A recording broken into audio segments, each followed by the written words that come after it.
이제 우리는 경제적 불평등의 격차를 줄이고 더 공정하고 통합적인 사회로 나아가야 합니다. 문재인 정부의 국정 철학을 담아낸 사실상의 첫 예산이라고 할 수 있습니다. 거의 5천억을 북한에 무상 퍼주기 하겠다. 이런 예산 가만 보고 있어야 됩니까? 470조 5천억 원, 정부가 국회에 제출한 내년도 예산액입니다. 어제 더불어민주당과 정부 청와대가 당정청 협의회를 열어서 포용국가로 나아가려면 원안대로 통과가 꼭 돼야 된다 뜻을 모았고, 야당 측에서는 대폭 삭감시키겠다, 포인트 뉴스에서 얘기가 나왔습니다만 강력한 입장을 내보이고 있습니다. 오늘부터 예산 심사는 시작됩니다. 여야 양측의 입장을 들어보겠습니다. 먼저 여당 더불어민주당의 원내 대변인을 맡고 있는 강병원 의원이 연결되어 있습니다. 강 의원님 안녕하십니까? 예, 강병원입니다. 네. 작년 예산이 429조 원, 9.7%가 증액돼서 470조. 이 규모, 이거 슈퍼 예산이라고 이름을 붙였는데 슈퍼 예산은 맞는 겁니까? 어떻게 보십니까? 맞다고 봐야죠. 예. 왜냐하면은 이렇게 경제가 어렵고 또 저성장이 고착화되고 있지 않습니까? 네. 그리고 고용 없는 성장이 지속되고 있고 양극화와 소득 불평등이 심각합니다. 저출산, 고령화, 산업구조의 변화 등 대내적인 문제도 심각하고요. 예. 또 미국 같은 경우 계속 금리를 인상하고 있고 미중 간의 무역 전쟁도 심화되고 있습니다. 이런 대외적인 문제까지 대응하기 위해서는 이 국가 재정의 적극적인 역할이 필요합니다. 예. 엊그제 11월 1일 시정연설에서 문재인 대통령께서 두 가지 키워드를 말씀하셨다고 생각합니다. 하나는 함께 잘 사는 포용 국가고요. 또 하나는 평화와 번영의 한반도인데, 이런 양극화와 소득 불평등 그리고 대외적인 문제까지 대응하기 위해서는 우리 국가 재정이 보다 적극적인 역할을 해줄 때만이 이런 것들에 대한 선제적인 대응이 가능하지 않을까 생각하고, 정부 여당은 그런 의미에서 슈퍼 예산 맞습니다. 예. 확장적 재정을 실현하고 있습니다. 앞에서 기자가 일자리 예산이 핵심이다라고 미리 소개를 했는데, 그러면 소득주도 성장 기조를 유지해 나가기 위해서 이 일자리 예산은 반드시 필요하다고 보시는 거겠군요. 그럼요. 당연하지요. 네. 아마 10월 24일에 우리 정부에서 혁신성장과 일자리 지원 방안 대책을 발표를 했었는데요. 일자리도 중요하지만 혁신성장도 훨씬 더 중요하다고 생각합니다. 네. 올해 우리 국가 예산의 특징 중에 하나는요. 드디어 R&D 예산이 20조 원 이상으로 확대됐다는 것입니다. 그리고 플랫폼 경제 기반을 구축하는 데도, 그리고 8대 핵심이라고 할 수 있는 수소경제, 데이터, 그리고 자율주행차, 드론, 이런 8대 선도 분야에도 과감하게 투자를 확대를 했습니다. 그래서 이 혁신 경제와 일자리를 만드는데 투자를 하고 있는데요. 아마 저는 이런 일자리 예산과 혁신 성장이 함께 가면서 전방위적인 일자리 예산안을 이번 예산안에 만든 것이 아닌가라고 생각이 듭니다. 예. 조금만 말씀드려보면요. 일자리 예산 같은 경우는 올해보다 한 22%가 증가한 23조 5천억을 배정을 했습니다. 그래서 어르신들 일자리뿐만 아니라 우리 취업 절벽에 시달리고 있는 청년들은 일자리도 대폭 확대를 했고요. 그리고 이런 돌봄 일자리 13만 6천 개 등 이 보건복지 분야의 사회서비스 일자리 굉장히 필요합니다. 이런 부분들을 늘리기 위한 일자리도 대폭 예산도 확대를 했습니다. 예. 이전 정부에서 일자리 예산이 없었던 건 아닙니다. 계속 쏟아 부었는데 어디로 갔는지 모래 아래 물 스며들듯이 다 흔적 없이 사라지는 경우가 많아서, 이 예산만 확실하게 확보가 되면은 내후년에는 확실하게 일자리 예산이 더 필요 없을 정도로 아무튼 좋아진다, 장담하실 수 있는 겁니까? 그 문제는 약간 다른 문제라고 생각합니다. 이 야당 측에서 단기 일자리라고 비판하는 부분이 있는데, 네. 이거는 이 고용 절벽 그리고 노년층의 빈곤이 심각하지 않습니까? 그분들에게 일자리와 소득을 만들어주는 것입니다. 네. 그렇기 때문에 이 경제가 어려울수록 정부의 역할들이 필요했기 때문에 역대 정부들이 다 추진해 왔던 사업입니다. 네. 또 그것뿐만 아니라 일하려고 하는 분들, 일할 수 있는 분들에게도 소득을 늘려주기 위한 정부 재정이 필요한데요. 그래서 일하는 저소득 가구, 이들을 위해서 근로장려금을 올해는 1조 2천억을 배정을 했었습니다만 내년에는 3조 8천억으로 대폭 확대를 했습니다. 모두 334만 가구가 혜택을 받을 수 있거든요.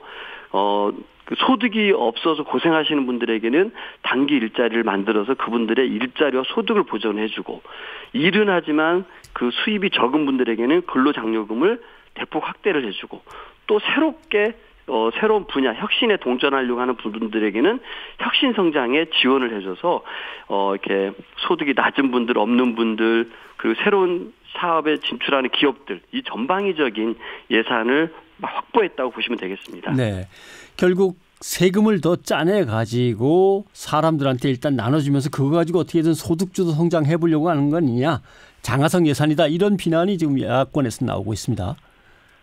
네, 보면은 뭐 우리 사회가 더 이상 대기업 중심의 경제는 안 된다. 예.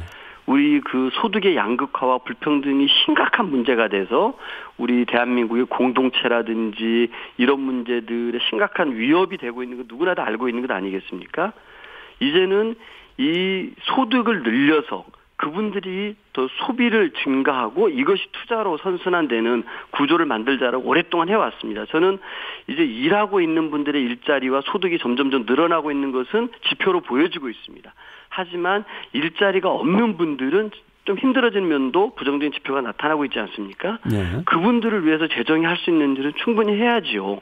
그리고 우리나라 산업의 구조 변화를 위해서도 재정이 적극적인 역할을 해서 아까 말씀드렸던 것처럼 R&D 예산도 대폭 확대를 하고, 이 플랫폼 경제 기반에 대해서 투자를 하고, 수소경제, 빅데이터, 자율주행차, 드론 등 이 8대 핵심 분야에 대해서 적극적으로 투자를 해나가서 우리 대한민국의 산업구조도 바꿔 나간다면, 지금은 힘든 고비를 넘어가고 있다고 생각하지만 저는 내년부터 좀 체감할 수 있는 지표 변화들이 등장하지 않을까 생각합니다. 네, 알겠습니다. 또 다른 쟁점이 이제 남북협력기금 그 부분입니다. 올해보다 1,385억 원 증액해서 1조 한 1,000억 원 정도 편성이 된 걸로 보입니다만은, 근데 북한에서 뭔가 핵폐기에 대한 구체적인 로드맵이 다 나오지 않았는데 이렇게 예산을 증액하면 이게 대북 퍼주기 아니냐, 지금 자유한국당을 중심으로 해서 이 얘기가 나왔습니다. 네, 그 남북협력기금은요, 이명박 정부나 박근혜 정부 때도 한 1조 원 초반대를 유지를 해왔습니다. 그때는 이 현 정부와 비교해가지고 남북 간의 교류 협력이 있었습니까? 그때는 거의 전무하고 오히려 대결만 있었던 분위기 아니었습니까? 네. 그 정부 때도 1조 원 초반대를 유지했습니다. 근데 지금 문재인 정부는 어떻습니까? 각 분야별로 교류 협력이 이루어지고 있고, 철도와 도로 연결 및 현대화 사업 등이 진전을 보여가고 있습니다. 경제 협력을 위한 인프라들을 구축하기 위한 작업들이 진행되고 있는 것이죠. 저는 이 대북 퍼주기 주장은 여전히 과거 색깔론에서 벗어나지 못한 구시대적 사고라 생각이 들고요. 전임 정부, 이명박 박근혜 정부도 했던 것들을 부인하는 것이라고 생각합니다. 네. 이건 정말 발목 잡기에 불과한 것이죠. 과거 박근혜 정부 당시만 하더라도 통일 대박론을 외쳤지 않습니까? 예. 그 한국당의 정신은 어디로 갔습니까? 예, 오히려 알겠습니다. 지금 정부가 더 적극적으로 하고 있고 더 많은 분야의 남북 협력 교류들이 진행되고 있다라고 하면은 예. 이 정도의 남북 협력 기금 과감하게 인정해주고 통과시켜줘야 한다고 생각합니다. 네. 남북 협력 기금 부분에서 문제가 되는 거는 예를 들면 산림 쪽, 그다음에 남북 경제 협력 인프라 개발 연구한다는 분야, 철도, 도로, 경공업 협력 분야, 이쪽에 대해서는 예산 편성 내역이 구체적으로 안 나왔다. 이거 비공개로 어떻게 제출해서 통과시키려고 그러냐, 깜깜이 예산이다. 지금 이렇게 문제가 제기됐습니다. 예, 저는 그 부분도 저는 충분히 한국당 역시 집권을 해봤던 정당이기 때문에 이해할 수 있는 부분이라고 생각합니다. 아직까지 이렇게 남북 간에 구체적으로 국가 안보라든지 서로 공개할 수 없는 부분이 있는 거 아니겠습니까? 그렇게 또 남북 협력 기금들을 운영한 부분이 있습니다. 예. 최대한 그런 부분들이 인정할 부분 인정해주고, 우리 비공개로 국회에서도 살펴볼 부분 살펴봐서 국민의 세금이 한 푼도 낭비되는 일 없이, 하지만 한반도 비핵화와 평화에 마중물이 되도록 최대한 사용하도록 하겠습니다. 네, 알겠습니다. 가장 흥미로운 부분은 그동안 보편복지에 대해서 상당히 부정적이었던 보수 야당 쪽에서 특히 한국당 같은 경우 출산 장려를 목적으로 7조 원 예산 증액 이렇게 주장하고 나섰는데, 이 부분은 뭐 받아들이시겠습니까? 저는 김성태 대표가 그런 얘기를 했다는 얘기를 듣고요. 정말 이게 실화냐라는 생각이 들었습니다. 예. 저는 어쨌든 이 보편복지로 한국당이 돌아선 것에 대해서는 환영을 하고요. 또 저출산 문제 극복을 위해서 과감하게 제안을 한 거에 대해서 반갑게 생각을 합니다. 그래서 아마 여야 3당 그 교섭단체 대표들이 흔쾌하게 저출산 문제 극복을 위한 TF를 구성하자고 한 것이 아닌가라고 생각이 듭니다. 그런데 약간 좀 이렇게 좀 그 진위를 좀 의심하게 하는 발언들은 있는 것 같아요. 예. 그래서 왜 작년과 입장이 달라졌냐고 물어봤더니 뭐 옛날 얘기 가지고 말하면 아무것도 개선하지 못한다고 얘기하고 예전에 그 비판할 보편적 복지 비판하면서 포퓰리즘 아니냐, 돈 뭐 퍼주기 아니냐로 얘기했는데 저희는 이제 야당이라고 이렇게 김성태 대표가 얘기를 했더라고요. 혹시 지금의 이렇게 이 보편적 복지 예산을 증액하자고 하는 말들이 일자리 예산을 삭감하고 남북 협력 기금을 삭감하기 위한 하나의 방편으로 쓰인다라고 하면은 저는 국민들에게 큰 그 질책을 받을 거라고 생각합니다. 알겠습니다. 오늘 여기까지 듣겠습니다. 고맙습니다. 예, 감사합니다. 예, 더불어민주당의 원내 대변인을 맡고 있는 강병원 의원이었습니다. 이번에는 자유한국당 입장을 들어보도록 하겠습니다. 송희경 원내 대변인이 지금 기다리고 있습니다. 송 의원님 안녕하십니까? 네, 안녕하십니까? 예. 네. 이번 예산안 중에서 이 부분은 정말 제대로 삭감시켜야 된다라고 하는 곳은 어디입니까? 저희가 이제 삭감을 해야 된다는 얘기는 그 단기 일자리라든가 여러 가지 부분에 대해서 너무나 많은 그 혈세를 쓰고 있기 때문에 그런 부분에 대해서 저희가 7대 과제에 대해서 저희가 좀 삭감을 하려고 하고 있습니다. 네. 7대 과제라면 어느 부분인지 조금 더 짚어주신다면요. 네, 잠깐만요. 저희가 잠깐만. 네. 예.